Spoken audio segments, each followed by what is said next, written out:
Пока ты спишь, время идет. Пока ты ешь, время идет.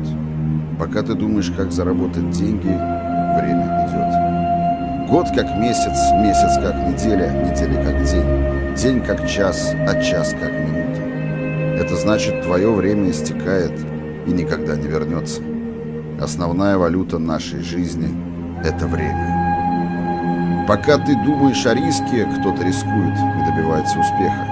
Пока ты думаешь о принятии решения, кто-то принимает свое решение и добивается успеха. Пока ты работаешь на кого-то, ты устраиваешь чужую жизнь, а не свою. Пока ты читаешь бесполезное, кто-то читает полезное и растет.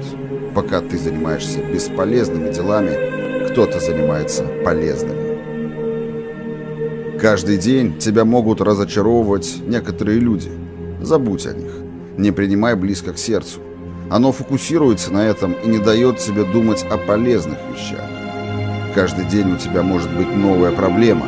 Будь сильным. Каждый день тебя может посещать мысль о больших деньгах. Не запрещай себе этого. Не запрещай себе об этом думать.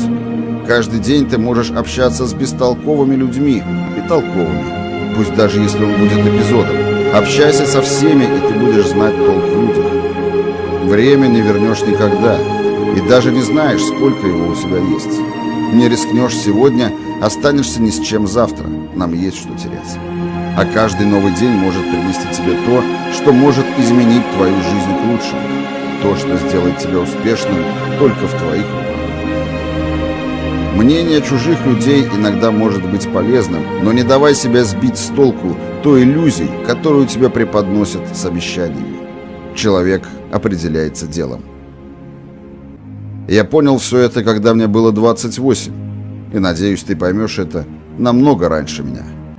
Успехов тебе, друг мой.